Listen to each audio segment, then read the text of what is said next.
So if you're like me, you love when you have a performer that comes in and just gives a performance of music that just really tickles your soul. I'm here with such a performer, Nathan Mitchell, extraordinary pianist, keyboardist, however you want to serve it up. But he's here to do just that for us. And as a matter of fact, welcome, Nathan Mitchell. Well, thank you for having me. I appreciate you guys having me. You know what? You're going to be performing tonight for Destination Smooth Jazz 2. And basically, I've been listening to your music. I've been following you, and I love your music. But sometimes I always wonder, let's peel back the layers behind a musician and what makes you tick. How did you come to get in this music, the instrument that you play, and what were some of your biggest influencers of music for this genre?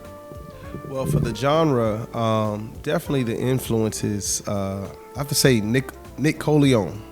He's definitely one of my main guys. I toured with Nick for 8 years, and he just taught me a lot of stuff. That was my guy. Nick Coleon, Najee, toured with him. He deposited just a lot of jewels to help me develop as an artist.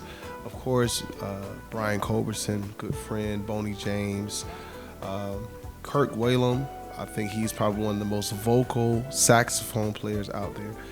So having these guys as mentors, whether they're present or silent in front of us, it just kind of helps shape the whole spectrum of performance and sound. So what age were you when you began to start playing the keys, and what drew you to that instrument? Well, I was 9 years old, and I was actually playing drums in church. And my friend, who was at the time maybe 3 years older than me, he was on keyboard. So we had a very young man in church. So I was just intrigued one day. I asked him, I was like, Joseph, can you show me? And he pulled me to the side, showed me a position of a chord. And we had a piano in our house. Back then, everyone had a piano. We had a piano, and every day I would play that chord, and then all of a sudden I would just kind of start, well, if I do it this way, and if I do this way, and if I do this way, and it just kind of kept moving, and I guess that's what we have now. Okay, so you do definitely have full command of the keyboards. I tip my hat off to you for that. But, basically, once you start, starting in church, if you have rock and roll or you have blues, what was it about smooth jazz that really drew you to that, to be so proficient? Well, smooth jazz is actually the newer genre for me to learn, because I actually have my roots are, of course, in gospel, R&B, and classical. I'm actually new to smooth jazz as of 2011. So a lot of the artists that most people know, I didn't know them until later. But what drew me to it was the fact that it allowed me to express. Instrumental music, in my opinion, is an expression, okay? And with that being said, you know how people have outlets.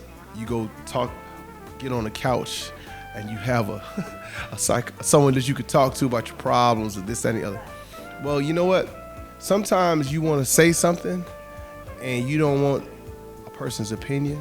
You don't want their input. You don't want their judgments. You don't want anything. To me, that's what instrumental music does. I can say whatever I want to say, and it's never going to give me the feedback that's going to bring me down. It's going to allow me to express myself fully and just be able to say it without judgment and get my point across. Considering all of that, and I know what a treat you are, and for those who are first time hearing you, we just want you to put your hands together with a big applause to get ready to fasten your seatbelt for this performance by Nathan Mitchell. Give him a big hand.